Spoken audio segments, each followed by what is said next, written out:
সহজ লেখান্ত আমাদের সকলকে স্বাগত। আজকে আমরা পঞ্চম শ্রেণীর প্রথম পর্যায়ক্রমিক মূল্যায়ন 2025 সালের গণিত বিষয়ের সম্পূর্ণ উত্তর সহ প্রশ্নপত্র সম্পর্কে আলোচনা করব। তো চলো এই ভিডিওতে আমরা ক্লাস 5-এর ফার্স্ট ইউনিট টেস্ট 2025 গণিত বা ম্যাথামেটিক্স সাবজেক্টের এই কোশ্চেন পেপারের উত্তরগুলো দেখে নিই। দেখো এবছর তোমাদের পরীক্ষার পূর্ণমান থাকছে 20 নম্বর, সময় হচ্ছে 40 মিনিট। প্রথমে দেখো তোমাদের কোন কোন অধ্যায় রয়েছে ফার্স্ট ইউনিট টেস্টের মধ্যে। 1 থেকে 6 নম্বর অধ্যায় পর্যন্ত যে অঙ্ক রয়েছে সেগুলো তোমাদের কিন্তু সমাধান করতে হবে। আর 20 নম্বরে যে প্রশ্ন তোমাদের দেওয়া হবে সেখানে 6টি প্রথমে 1 নম্বর মানের অতি সংক্ষিপ্ত প্রশ্ন দেওয়া থাকবে, ঠিক আছে। 6 একে 6 নম্বর, এরপর 2 নম্বর মানের 4টি প্রশ্নের উত্তর করতে হবে, 4 দুগুণে 8 নম্বর। এখানে 6টি প্রশ্ন দেওয়া থাকবে, তার মধ্যে 4টির উত্তর করতে হবে। এরপর হচ্ছে 3 নম্বর মানের 2টি প্রশ্নের উত্তর করতে হবে, 3 দুগুণে 6 নম্বর। এখানে তোমাদের 4টি প্রশ্ন থাকবে, যেগুলো 2টির উত্তর করতে হবে। তো এইরকম প্যাটার্নে তোমাদের 20 নম্বরের প্রশ্ন দেওয়া থাকবে প্রথম ইউনিট টেস্টের পরীক্ষায়, এবং সেখানে সময় দেওয়া থাকবে তোমাদের 40 মিনিট। চলো এখন আমরা কোশ্চেন পেপার এবং তার উত্তরগুলো দেখে নিই। আর এই প্রশ্নোত্তরের পিডিএফ ফাইল আমাদের সহজ লেসন অ্যাপের মধ্যে দেওয়া থাকবে। অ্যাপের লিঙ্ক ডেসক্রিপশন বক্সে দেওয়া আছে, সেখান থেকে তোমরা অ্যাপটিকে ডাউনলোড করে নিয়ে চাইলে প্রশ্ন এবং উত্তরের পিডিএফ ফাইলগুলো নিতে পারো। দেখো 1 নম্বর দাগে বলা হচ্ছে নিচের প্রশ্নগুলোর উত্তর দাও। এখানে 6টি প্রশ্ন দেওয়া আছে, প্রশ্নের মান হচ্ছে 1 নম্বর করে। 1-এর 2 নম্বর দাগে দুটি তল যেখানে মেশে সেখানে ড্যাশ তৈরি হয়। তো দুটি তল যেখানে মেশে সেখানে সরলরেখা তৈরি হয়। 1-এর 2 নম্বরে একটি মৌলিক জোড় সংখ্যাটি কত? তো একটি মৌলিক জোড় সংখ্যা হচ্ছে 2, ওকে। 2 হচ্ছে মৌলিক সংখ্যা এবং জোড় সংখ্যা। এরপর 1-এর 3 নম্বর, যখন ঘড়িতে 9টা বাজে তখন ঘন্টার কাঁটা ও মিনিটের কাঁটার মধ্যে কত ডিগ্রি কোণ থাকে? তো যখন ঘড়িতে 9টা বাজে তখন ঘন্টার কাঁটা আর মিনিটের কাঁটার মধ্যে 90 ডিগ্রি কোণ থাকে। 1-এর 4 নম্বর, লসাগু কথাটির পূর্ণ রূপ লেখো। তো লসাগু কথাটির পূর্ণ রূপ হলো লঘিষ্ঠ সাধারণ গুণিতক। যদি বলা হয় গসাগু কথার পূর্ণ রূপ কি, তাহলে লিখবে কি গরিষ্ঠ সাধারণ গুণনীয়ক। এরপর দেখো 1-এর 5 নম্বর, 24-এর কতগুলি মৌলিক উৎপাদক আছে? তো 24-এর 2টি মৌলিক উৎপাদক আছে, 2 আর হচ্ছে 3। 1-এর 6 নম্বর, শূন্যস্থান পূরণ করতে বলা হচ্ছে ভাজক গুণ ড্যাশ যোগ ভাগশেষ সমান সমান ভাজ্য। তো ভাজক গুণ ভাগফল যোগ ভাগশেষ সমান সমান হচ্ছে ভাজ্য।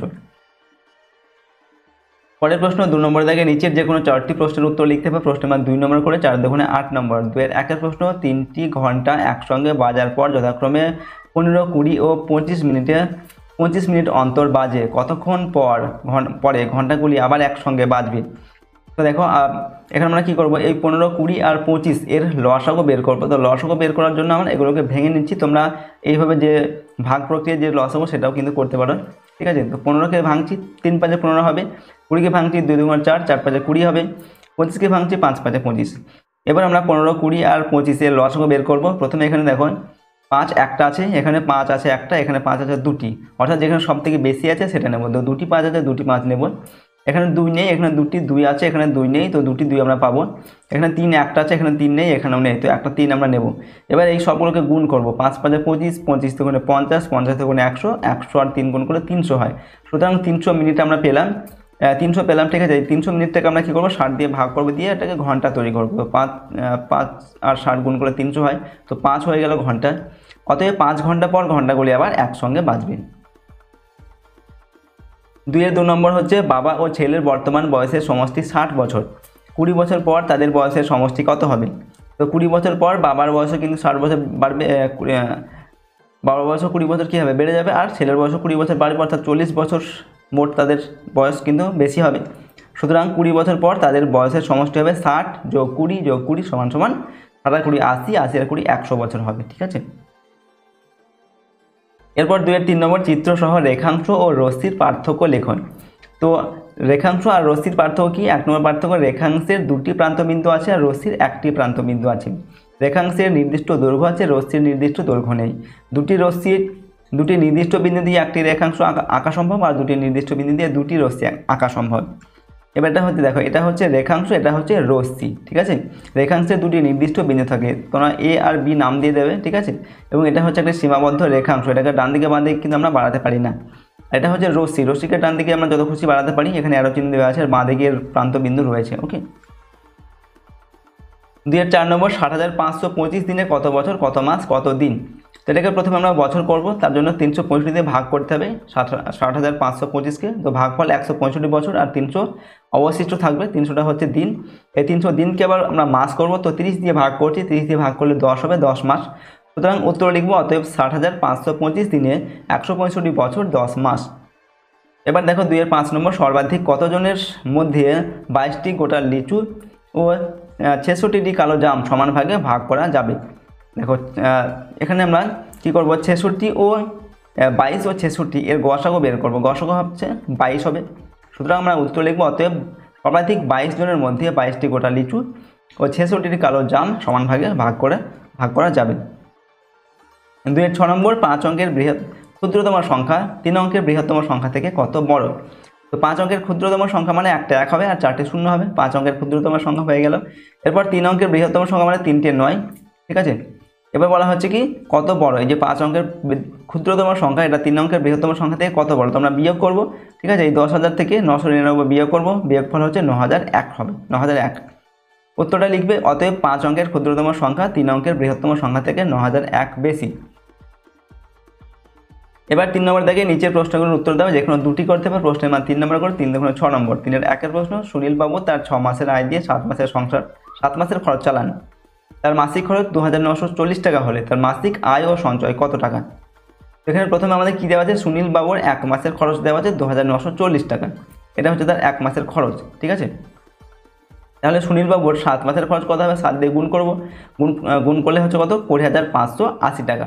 এই 2,940 টাকা গুণ করছি 7 দিয়ে, 20,540 টাকা হয়ে গেল তার 7 মাসের খরচ।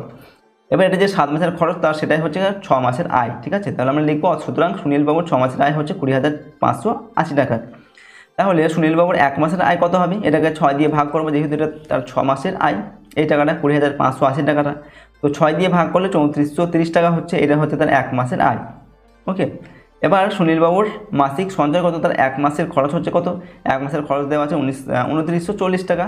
তো 3430 থেকে আমরা 2940 টাকা বাদ দিচ্ছি, বিয়োগ করে থাকছে কত 490 টাকা। তো এটা হচ্ছে তার 1 মাসের সঞ্চয়, ওকে। সুনীল বাবুর 1 মাসের সঞ্চয় হচ্ছে 490 টাকা। নেক্সট 3-এর 2 নম্বর, 75 লিটার কেরোসিন তেল 25 লিটার পেট্রোল সমান মাপের টিনে এমনভাবে ভর্তি করে রাখতে হবে যাতে 2 প্রকার তেল মিশে না যায়। কমপক্ষে কতগুলি টিনে তা করা যাবে, ঠিক আছে। প্রতি টিনে কত লিটার তেল ধরবে, কেরোসিনের ও পেট্রোলের জন্য কটি করে টিন লাগবে। এটা দেখো কীভাবে করবে। প্রথমে আমরা এই 75 আর এই 25 এটার গসাগু বের করবো। তো 75কে আমরা ভেঙে নিচ্ছি, 3 5 15, 5 15 75, আর 25কে ভাঙছি 5 5 25। এবার একটা গসাগু বের করবো, 25 আর 75 ও 25-এর গসাগু। এখানে 2টি 5 আছে, এখানেও 2টি 5 আছে, তো আমরা 2টি 5 নেব, 5 5 25। এখানে 3 আছে, এখানে 3 নেই, তো 3 আমরা নেব না। তো 25 হয়ে গেল এদের গসাগু, 25 আর 75 এর গসাগু হচ্ছে 25। সুতরাং এরপর কী করবো দেখো, আমরা এই 75 আর এই 25 যেটা, এই দুটো আমরা যোগ করবো, যোগফল হবে 100, ঠিক আছে। এই 100কে আমরা 25 দিয়ে ভাগ করবো, এই যে 25টা পেলাম আমরা গসাগু, এই 25 দিয়ে ভাগ করবো, ভাগ করলে হচ্ছে 4 হয়ে গেল, 4 25 100, ঠিক আছে। এবার দেখো আমরা উত্তর লিখবো অতএব কমপক্ষে 4টি টিনে তা করা যাবে, অর্থাৎ কমপক্ষে 4টি টিনে এই যে তেলগুলো, ঠিক আছে, এই তেল 4টি টিনে আমরা ভর্তি করতে পারবো, ঠিক আছে। প্রতিটি টিনে 75 লিটার করে তেল ধরবে, ঠিক আছে। এবং আমরা কত পেয়েছি, গসাগুটা 25 পেয়েছি, অর্থাৎ প্রতিটা টিনে আমাদের 25 লিটার করে তেল থাকবে, আর 4টি টিন হবে, টোটাল হচ্ছে 4 25 100 লিটার হয়ে যাবে। এবার কোন তেলটার জন্য কটা টিন প্রয়োজন হবে, কেরোসিনের জন্য আমাদের তেল টিন লাগবে। কেরোসিন হচ্ছে 75 লিটার, একটা টিনে তেল ধরবে 25 লিটার, তো 25 দিয়ে ভাগ করবো, 3টি টিন লাগবে, 3 25 75। তো কেরোসিনের জন্য টিন লাগবে 3টি, আর পেট্রোলের জন্য টিন লাগবে, পেট্রোল হচ্ছে 25 লিটার আছে, একটি টিনে আমরা 25 লিটার তেল রাখবো, তো 25কে 25 দিয়ে ভাগ করছি, অর্থাৎ একটি টিন লাগবে পেট্রোলের জন্য, আর 3টি টিন লাগবে কেরোসিনের জন্য, অর্থাৎ 4টি টিন আমাদের টোটাল প্রয়োজন হবে এই 100 লিটার কেরোসিন আর পেট্রোলটাকে আমরা ভর্তি করার জন্য, ঠিক আছে। এবার 3-এর 3 নম্বর দেখে, কমল বাবু তার 8 মাসের আয় দিয়ে 9 মাসের খরচ চালান। তার মাসিক আয় এত টাকা হলে তার মাসিক খরচ কত। এখানে কি করে দেখো, কমল বাবুর 1 মাসের আয় হচ্ছে 11,232 টাকা দেওয়া আছে, ঠিক আছে, এটা দেওয়া আছে। এবার কমল বাবুর 8 মাসের আয় 8 দিয়ে গুণ করবে এটা, ঠিক আছে, 89,856 টাকা হবে। তো এরপর দেখো, সুতরাং কমল বাবুর 9 মাসের খরচ সমান এটা হবে 89,856 টাকা তার 9 মাসের খরচ, যেহেতু 8 মাসের আর 9 মাসের খরচ সমান, ঠিক আছে। অতএব কমল বাবুর মাসিক খরচ হচ্ছে, এটাকে আমরা 9 দিয়ে ভাগ করব, 9,984 টাকা হবে, ঠিক আছে। এটা হয়ে যাবে উত্তর। 3-এর 4 নম্বর দেখে, দুটি সংখ্যার যোগফল দেওয়া আছে 2420 টাকা এবং তাদের বিয়োগফল দেওয়া আছে 1224, ঠিক আছে। 1224 হলে সংখ্যা দুটি কী কী।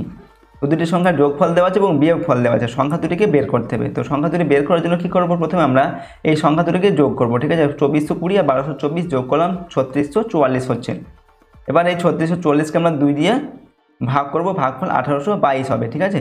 এবার দেখো অতএব একটি সংখ্যা আমাদের হবে 1822 আর অপর সংখ্যা হবে 1822 থেকে কী করব আমরা এই 1200 যে 24 সেটাকে বিয়োগ করবো, ঠিক আছে। 1224 টাকা বিয়োগ করবো, কত হচ্ছে 598, ঠিক আছে। এভাবে করবো, ঠিক আছে। অথবা আমাদের এই যে প্রথম 2420 দেওয়া হচ্ছে, 2420 থেকে এই 1822টা বিয়োগ করবো, তাহলে কিন্তু আমরা এই 598টাই পাবো।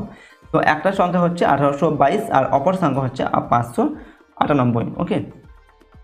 তো দেখো এই ছিল তোমাদের ক্লাস 5-এর ফার্স্ট ইউনিট টেস্ট 2025 সালের অঙ্কের বা গণিত সাবজেক্টের একটি মডেল কোশ্চেন পেপারের উত্তর আমরা আলোচনা করলাম, ঠিক আছে। তো এখানে তোমাদের যে অধ্যায়গুলো রয়েছে 1 থেকে 6 নম্বর যে অধ্যায়, সেই অধ্যায়গুলো তোমরা ভালোভাবে কিন্তু অঙ্কগুলো যেগুলো রয়েছে সেগুলো ভালোভাবে প্র্যাকটিস করবে, ওকে। আর আমাদের এই চ্যানেলে যদি তোমরা নতুন হয়ে থাকো অবশ্যই চ্যানেলটাকে কিন্তু সাবস্ক্রাইব করে রাখবে এবং সাথে বেল আইকনে প্রেস করে অল অপশানটিকে সিলেক্ট করবে এবং ভিডিওটিতে লাইক করবে, ভিডিওটিকে বন্ধু বান্ধবীর সঙ্গে শেয়ার করবে।